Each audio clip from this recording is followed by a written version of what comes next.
July 3, 1998, the day that all international disputes were resolved.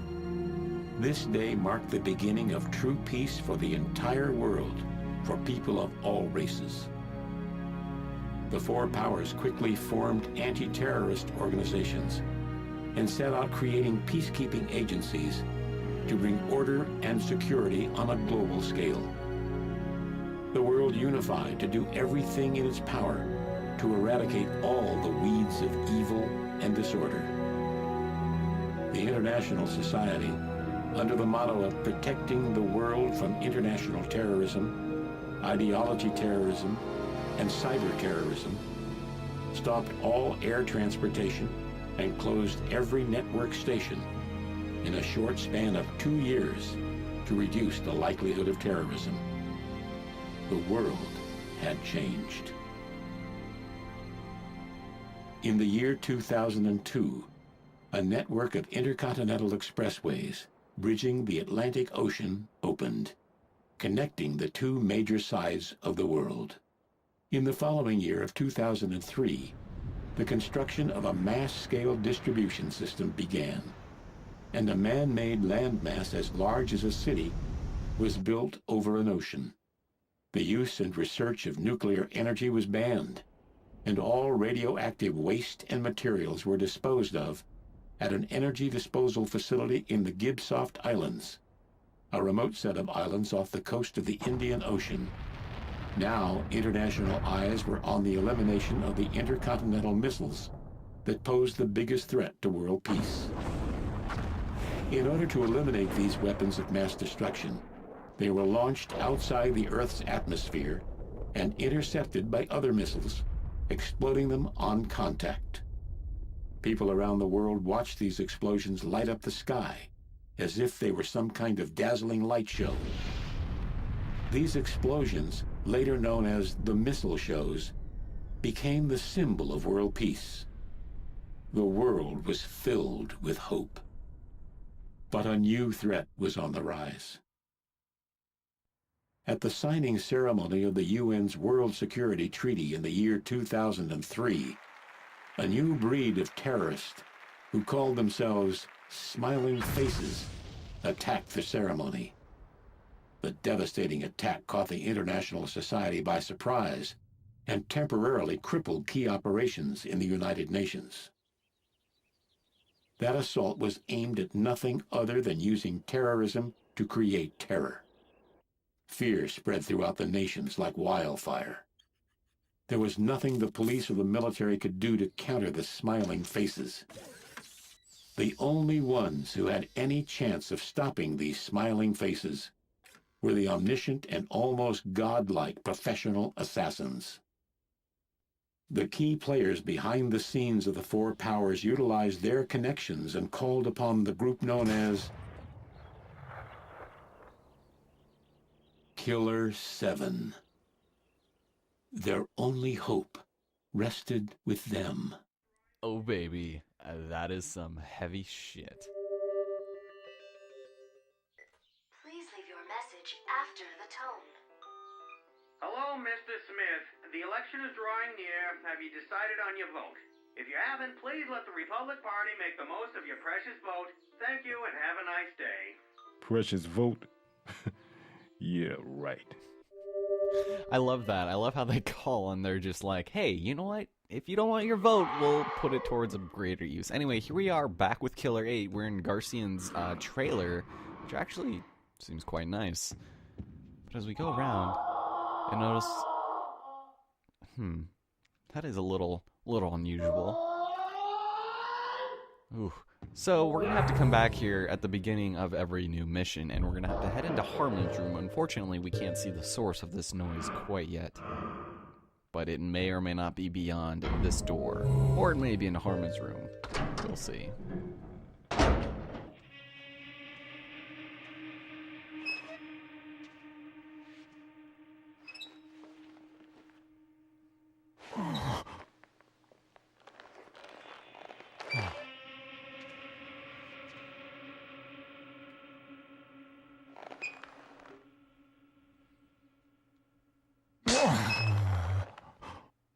What? You want to eat? Make it fast, okay? I have to go to class at 9. Just the way he looked at her. Samantha's kind of a bitch, if you couldn't tell. When she's not wearing her maid outfit, she's kind of a little whore, and she's going to be over here and not really do much about it. So what we have to do is speak to the television so we can get ourselves a brand new personality. Or do we? Ah, Garcian. How long has it been? I have no idea, but let's go and talk to him.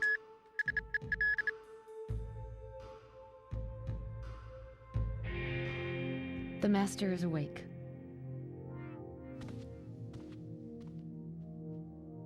Garcian, relax. As you wish, Master. There's an important message for you. Ah, yes, I've felt it.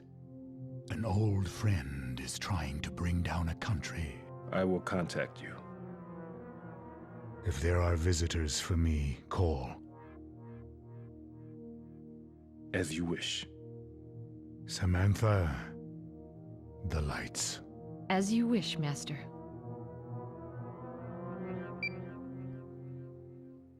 Interesting. It's time. Can I go now? Yeah.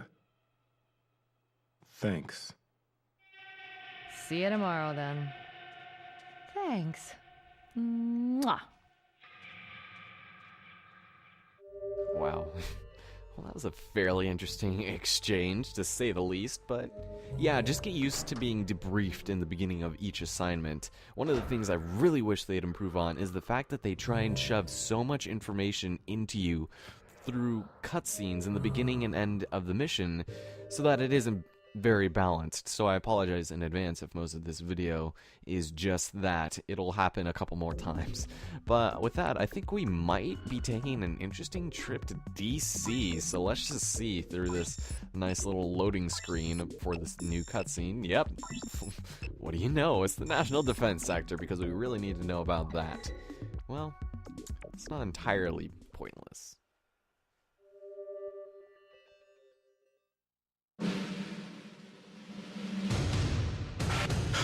Wait, look at this. What is this? A bug in the system? No, sir, it's reading right. There's 200. What the hell? A country could disappear off the map. Do you have the impact point yet? Yes, sir. It's Japan. What? Are the fireworks ready? No, forget it. Japan is our ally. No, we're not authorized to make that kind of decision.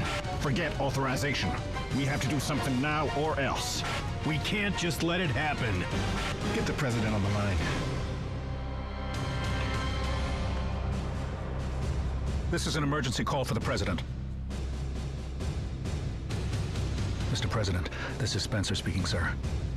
200 pulsars have been fired towards Japan. We're unable to compute their trajectory since we're avoiding the computation time lag. Interception can only commence 2 hours before initial impact. Shall we launch the fireworks? Mr. President, your assessment, sir.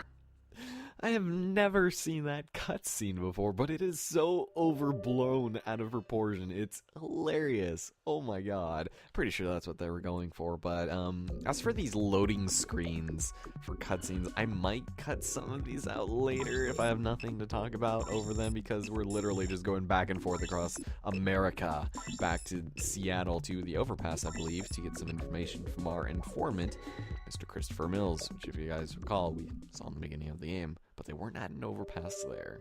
Interesting.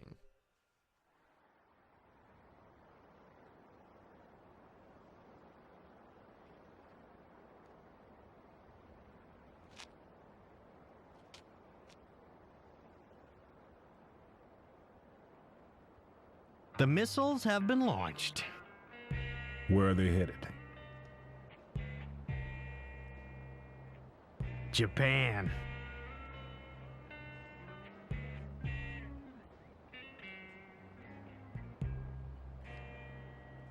Washington? Restaurant Fukushima. It's a popular joint. And the target? The owner of the place, Toru Fukushima. See, he's the middleman between the Japanese UN representatives and our government. A government job? It's a job from all the parties. Japan has turned against us. So that's why they're gonna hit Japan? Well, it's a possibility. It depends on how they move. It'll be a blow, all right. What will happen to Japan? It's up to the president. They have 18 hours. All hell's gonna break loose over in Washington. And I sure as hell don't want to be there. If, for some reason, you need help, go see a guy named Kasai. He's well informed, especially about the Japanese movement. You got all the details in there, okay?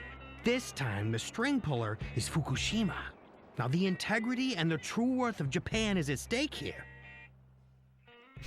I love how he's looking at me. He's like, bitch, you gotta be kidding me. That ain't right. But yeah, in a sense, it kind of is. I mean, if you guys have been watching this far and you've been paying attention to the cutscenes.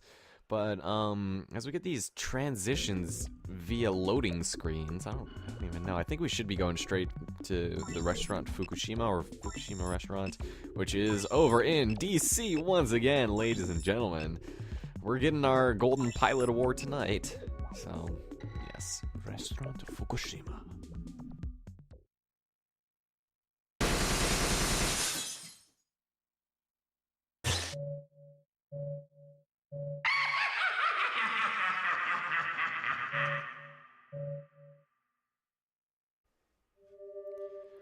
Alright, so with all of that extremely dense exposition out of the way, I'd like to introduce to you one of my favorite levels in this game, if not only for the aesthetic and the fact that it's raining the entire time we're here.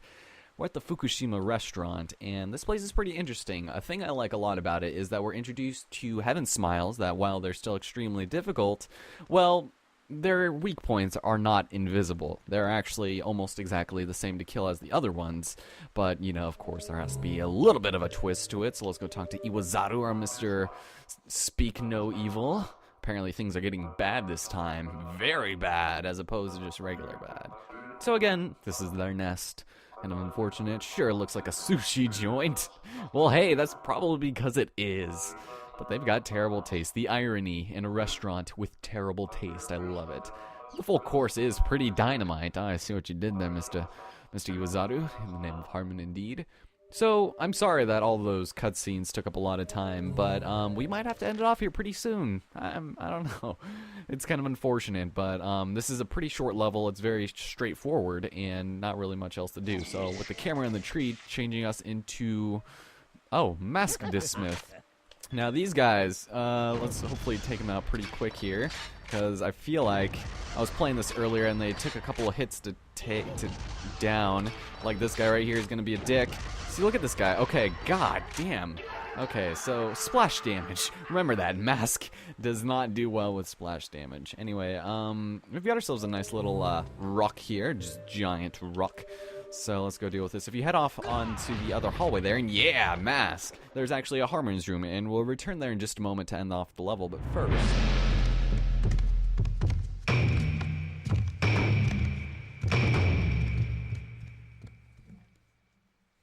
Irashaimase. Welcome. How many in your party, sir? I want to talk to the owner. May I ask what it's concerning? Yeah, I'm here to kill Mr. Fukushima. Certainly. We'll be delighted to serve you.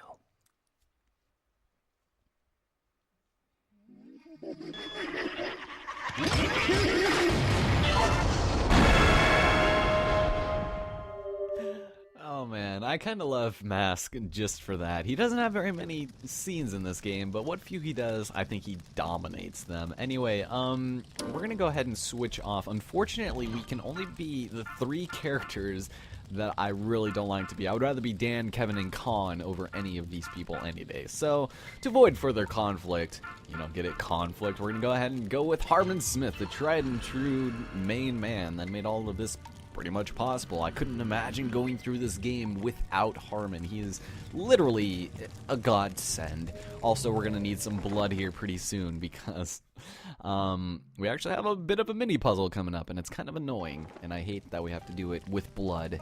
So let's see, we've got 3 in here. One of them's Carmilla. Oh, damn it. Alright, give me some more. Give me some salt, man.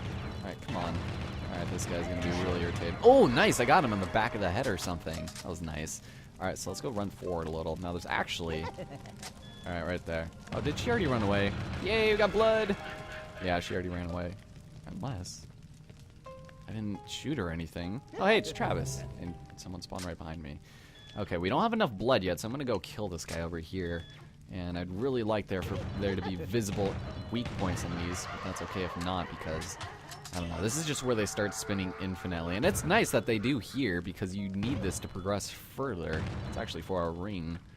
Anything? This one. Nope. Is it in your face? Maybe? Nope. Apparently not. Alright, well, we could try it, but over here, actually... Okay, it says we have a carrier pigeon, which is unusual. Did it or did it not say courier pigeon in the first level, which I thought was kind of unusual, but this is kind of an interesting memo. My dear Amir, this is a warning, Amir. Transfer $100 to my account. I'm absorbing a $25 loss. Final offer, all right? Nothing terrible has happened yet. It's time for you to send the money. Consider it a gift from me to you. Surprisingly, the Smith Syndicate has many talents, and I ain't talking about cheap tricks like swallowing goldfish or cramming your head into a rubber glove. Why anyone would want to do that? I have no idea. But they're heroes for our age. Dan Smith is straight out of Japanime, launching balls of light and shit. Yeah, you better blow my socks off. Yeah, this guy is kind of enamored with these guys. He decided to put his life first before offering a handshake to Dan. That's how you know how much of a badass he is. Cade Smith spurts blood from her arms. What a sick sight. And then what'd she do? She flattened a wall. She was taking out some kind of barrier, because that's what her blood can do. But sometimes her arm sucks blood. That's some stuff I didn't need to see either. Now, again, the only time we really need to suck blood is in that first level. Any other time is just kind of redundant and not necessary, not even to show anything cool. So, but Masked Smith is still a mystery, but I do know that he can do some sweet wrestling moves. He was a small-town pro wrestler who drew crowds in main events, but just before he made his debut in the New York scene, he mysteriously disappeared. All of this really wobbly text is a little difficult to read. The only thing for sure is that there's more than meets the eye. An update will follow. Johnny Gagnon. So, for some reason, Mary was underneath the pigeon that came out of the ceiling, but we obtained another courier memo. Let's go take another quick look at those real fast. So, of course, can you guys see a little bit of a trend coming here in the titles of these? Yeah, that's a little interesting. So, how much blood? Okay, we have 1 vial and 1 deciliter. That's what the DL stands for, deciliter. So let's get a little bit more over here. Oh, you're kind of closing in, man. Alright, that's not giving us any. So just, can someone spawn, please? Because that would be really nice. Because we actually, okay, so you guys recall, Camellia, whenever she appears somewhere, she basically signifies you need to use a character's special ability to continue forward, and we have to use Coyotes, and that's kind of an interesting little thing because he's the only one that can jump super high. So, okay, if you're not gonna, let me delimb you, get some easy blood that way. Christ, they die almost a little too fast, but his, oh god, it's okay. We'll be able to unlock a lot of people after this really easily. All right, so there we go. 2 is good enough. Okay. Oh, they automatically unlock themselves. That was really nice. Alright, so let's go ahead and switch over to Coyote, and you'll notice, depending on what level you're playing, you will actually come with an entirely different attire. Case in point, check out Coyote's sweet little outfit, man. It is awesome. It's pretty tight, like my MySpace profile. Okay, so, oh my god, whatever will we do here? Well, this is a sight for sore eyes, but you know what I say? It calls for a little bit of the Y button. Hooray! Now here, I'm sorry, I'm gonna have to do something kind of dumb, okay? There's gonna be a guy that spawns here immediately, and every time you do this, it always says the eagle has landed on the roof, even though we're not technically on it. So I'm gonna go ahead and switch to Harmon real fast. On the sheer notion, there's gonna be a guy that bum rushes us from the left there, and just the way we have to re-enter this room. Where the hell are you? Where? Okay, there it is. All right. Give me some blood. These guys are a little tougher too. They're black, so they're much tougher.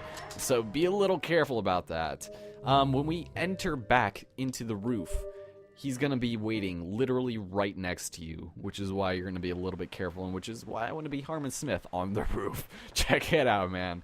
This is like the most out of place you could ever be dressed as he is. But we need to go ahead and do this real fast just so we can, A, get more blood, and B, go and do some nonsense. So we'll head into this room over here, and you'll notice off in the distance, inside of this closet, apparently, we've got ourselves a familiar face, literally. Hey, Susie Sue, how's it going? Oh, hello there to yourself. Well, hi. Rainy, yes, it is raining. Do you want me to take you outside? You know what? I never go to school when it rains. Are you never happy when it rains? Or always happy? My mom doesn't understand. Oh, this one's depressing. Yeah. Oh. Okay. Reasonable enough. It's a compound fracture, mind you. TT face. Pulverized. Aw. Foobar. Excuse me. Oh, she didn't die from that. Hooray! Yay! Look at that face. Yes, I did unfortunately forget this, Susie. I'm sorry. But with that, thank God, we got the water ring, you guys. Water ring. You got anything else for us? Oh, that's sad. That would be the worst. I would visit anybody who went to the hospital. And of course, her mom didn't come because, well, she jumped with her, and could you believe it? Exactly. So if that's what happened to her, a compound fracture, it's like, damn. Yeah, the imagination of a killer. Well, so long. Man, oh, I don't know why I really had to think of this, but I went to work with this guy once, and apparently, just one day out of the blue, he just never showed up, and I was like, oh, that kind of sucks, he's sick or something. And then the assistant manager, he comes up to me and like, well, I'm sorry to tell you, but he tried to take his own life, and I was like, the worst thing I heard that entire summer. I was like so depressed for like a week, because he was really cool, and he'd always like, he showed me his geometry book of all things, and he was like really into it, and I was like, oh nice, what are you reading?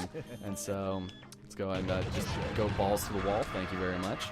And it was sad. I've never heard from him again. I have no idea what his fate is to this current day, and so I don't know, just don't do stupid things like that, like jump off of things. I don't know what he tried either, so. Alright, let's go talk to Travis. I didn't want to do the courier pigeon and Travis at the same time. So, number 1, Mr. Travis. Travis touchdown. Alright, so not the only one after the owner of this joint. Ooh, remember that. So here's where the game starts getting more political. In case you guys couldn't tell, this game does kind of dwell on the politics between Japan and the United States. And so basically, Japan's minority party will take control. Liberalists, how dare they? SUDA51, I'm on to you. Alright, so. Man, I literally or figuratively. Hey, Mama's fried chicken. Mama said I gotta put you down. He's from South America. Oh, thank you for telling me that. So yeah, apparently he's from South America. Interesting. Anyone over here? Yes, there's a couple of you. Do I get a triple, maybe? Can I get triple? Triple? Triple? Triple X? No, probably not. Damn it. Alright, well, just slowly getting my blood up because we're gonna need at least 3 vials of it pretty shortly. But I say that's probably good for this part. We're gonna go ahead back outside real fast. Unless, I don't think people spawn in the foyer, or foyer, as some people would pronounce it. How would you pronounce it? Foyer or just foyer? I know people know what I mean when I say foyer, but when I say foyer, I just sound like just a dum-dum. Anything else out here? Nope. I love how he just like, hey. Oh god, Merry Christmas, you filthy animal. Alright, so let's go ahead over here into the Harmon's room. And in the next part, this will actually be a little bit shorter than the first level because it's very straightforward, like I said. But for the most part, I don't know, I just really enjoy it. And I hope that you guys will too. Mask gets some more screen time in the next part, and things will start looking up. You know what? We're only going to get 1 out of this. Just 1 for all of that nonsense. Damn it. I don't even know who I want to upgrade. I kind of want to do Kevin, just on the sheer notion that his skills are extremely valuable, like his speed and visibility especially. But we'll get into that more in the next part, alright? So, My name is Ellison Cruz. Hope you guys enjoyed this jam-packed episode of cutscenes and political nonsense galore, and I hope you can join me in the next one, where they won't be nearly as many. Something I don't like about SUDA51 games, they shove cutscenes down your throat, and then throughout the entire level you see very few, alright?